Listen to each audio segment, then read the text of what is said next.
Hello, beautiful hearts. My name is Ewan Wildheart, and this is I guess, the musings of the worthiness wound. But before I jump into that, this is my first social media video post I've done in a little while, and I've sort of went missing. I guess I think my last cycle report, for those who follow the cycle report, was at the Libra new moon in October, and since then I have gone into this place of extreme expansion that I could feel myself just going right out there.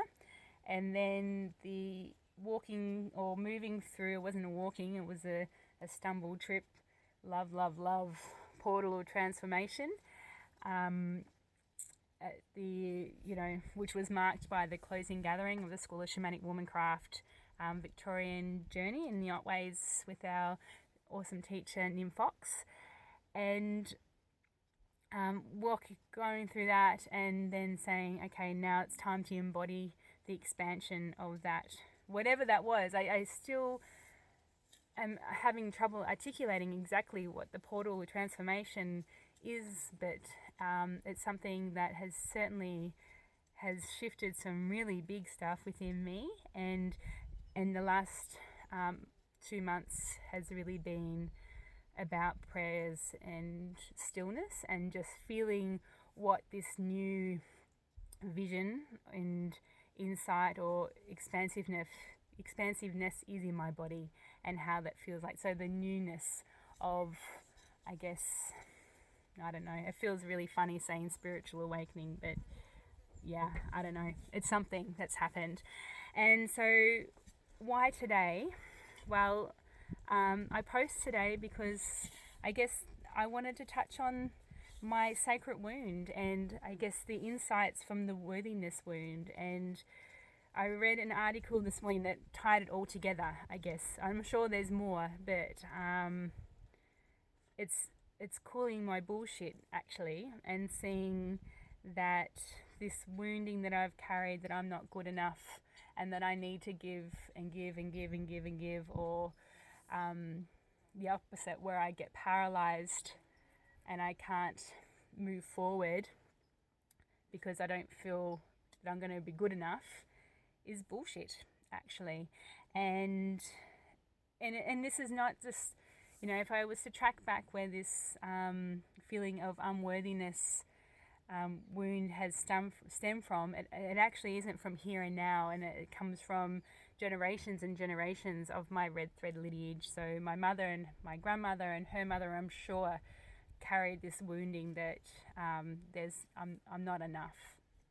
And I can see it also at times, too much to my heartbreak, see it come out in my children as well. So there's something in that I'd be damned that this will be moved on past these generations. I do not want my children to grow up into adults thinking that their place on earth is not a valid one, which I felt I've grown up thinking, and always having to give beyond my capacity, or give to the detriment of my own well-being, to prove, or to feel that I'm loved, or to try and be loved. Or that's my program in my head, that I must give and give and give because I feel unworthy, because I think that that's what happens so I can be loved, and it's not the case. This article that Devon Price writes about, laziness doesn't exist, talks about procrastination, and that's another manifestation of my worthiness wound. Is that especially during my academic, even through primary school, I can trace it back to, and certainly in my high school and my university years, that procrastination was a big thing, and that and I would play it like this. I would get an assignment, really enthusiastic, research the fuck out of it, love and get all these ideas, and then I'd go to write up, and I'd sit there and just go blank and paralyzed. So my flight, fright, and my adrenaline attack would be to freeze, and then I wouldn't do anything on it, and I'd stop and walk away thinking that, there was something wrong with me and that I wasn't smart enough, and all these verbal, all these voices going on in my head that I wasn't good enough.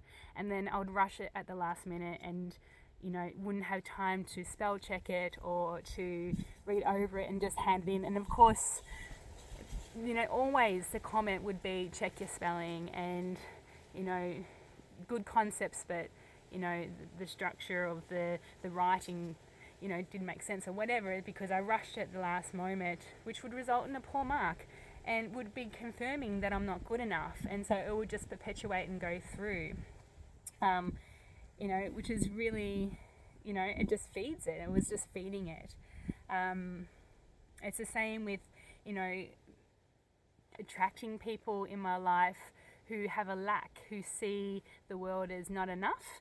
And so I would be feeding the not enoughness by trying to give them all I could beyond my capacity of well-being, at the detriment of my love and well-being. And that, no matter, and my idea is, if I give you all this, you're going to love me. And their reaction would be, well, there's not enough in the world to give me. And so it just plays out like that. Again, feeding that wounding that I'm not enough. No matter what I give, I'm still not going to be enough. And I'm not going to be loved, and I'm unlovable, and blah blah blah bullshit. So that worthiness, and I think also how it also is played out is my journey with motherhood. And I feel that this is such a big feminine issue that we have in our culture, that our Western culture, that motherhood is not enough. So being just mother or just mother, see, even the language is there, that by being a mother, and that's if you choose, I guess the choice that some people don't feel like they have a choice of staying home and being my mother, but my to be home and to be mother and not be out and being productive to earn money has totally fed into shame and feeling not enough, that I should be out working and mothering and, standing on my head and having the house clean and all this stuff, so I can be loved and feel validated. So there's certainly it's a mothering thing that also plays out. And how that's played out is that not feeling enough again, or not feeling that I should be at home, or getting frustrated at being a mother and projecting that, feeling onto my children, because I'm not feeling, worthy. And motherhood is not a worthiness thing, and to be validated and to be loved in our culture, because, our patriarchal culture would say that, well, you need to be out earning money to be validated, to be a contributor to our society, which again is bullshit. Another thing how it showed up in my life is I've been dancing with this thing about labels and professional labels. Again, another patriarchal thing of being a professional. And, I've been studying psychology for many, many years now. And, at the start of last year, I deferred my studies because I didn't know what this thing about being a psychologist actually is. And was it my ego saying that you needed to be a psychologist to be loved, or, having this label of, if I'm a psychologist, or the title that I'm going to feel worthy. And so that is really been playing out. And I've really sat in that this year of just going, so what the hell is this? Is it because, if I spent all these years studying to be a psychologist so I can have a fucking label in my head so people will love me, or look at me as being value? Or can I do what I do and not have the title? And what's that all about? And so I'm still grappling with that, what is a title and a piece of paper to say that you're worthy or valid to, to hold space for people. And I know that's more than that, but, I'm struggling with the concept of validation and the need to be valid.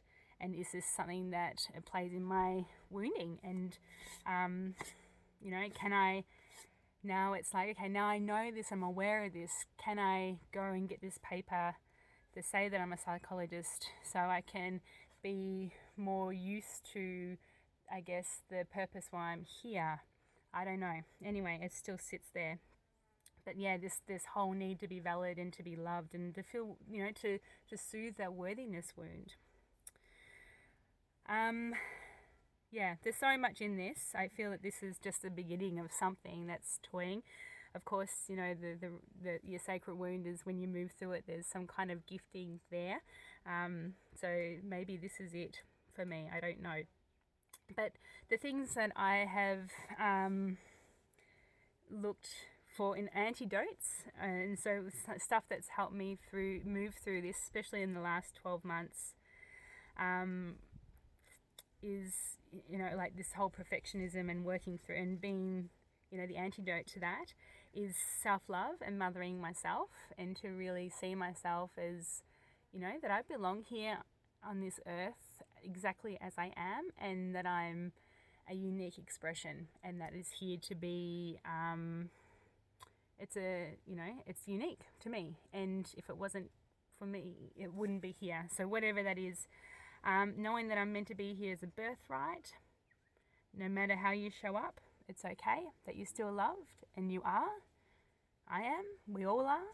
Just like the trees and, the animals, and, we're all here, and, we're all an expression of love. Seeing nature's imperfections, or, just seeing nature and being with nature and seeing that trunks of trees move in different ways, and, everything grows, and everything is unique, and everything is different in nature, and so are we. Like, we are nature. So, really spending time being in that oneness of the more than human has been a really good antidote. And knowing that we're all here to have a unique voice, and if we were all the same, ecology would talk about, biodiversity, and that if we all, if a forest had all the same trees in the forest, it wouldn't be a healthy forest. And so we are all unique expressions of the divine. And to know that we are here as, a conduit of the divine, and we are loved. We're all expression of love. Otherwise, we wouldn't be here. So I just wanted to finish up. This is a quote that has really, again, another drop-in piece of information through a book by Tosha Silva called "It's Not Your Money," and she talks about this quote from Agnes DeMille, who was a dancer and choreographer. And here it goes. There is a vitality life force that is translated through you into actions, and because there is only one of you in all time, this expression is unique. If you block it, it would never exist through any other medium, and it will be lost. The world will not have it. It is not your business to determine how good it is, or how valuable it is, or how it compares with other expressions. It is your business to keep the channel open. And here we are, calling bullshit on the worthiness wound, and to say that we are all unique expressions, and, we are all an expression of the divine. Our job is here on this planet Earth is to be open and to allow that transmission to be worked through us. And just to love, and to love, and to love. So I'll leave you with that, and to know that you are loved. And thank you for listening. And again, posting this video again, it has a trigger saying, oh, is this worthy? Is this worthy? Are people going to like you? Am I going to be loved? Blah, blah, blah. Anyway, I love you, and the universe loves you, And I will see you shortly to start the cycle reports coming probably starting on the new moon next week. So much love to you if you're in the Southern Hemisphere as we move into our first harvest. And if you're in the Northern Hemisphere, so much love to you in your first round of seedings as you head into Imbolc. Take care, beautiful people. Love you. Bye.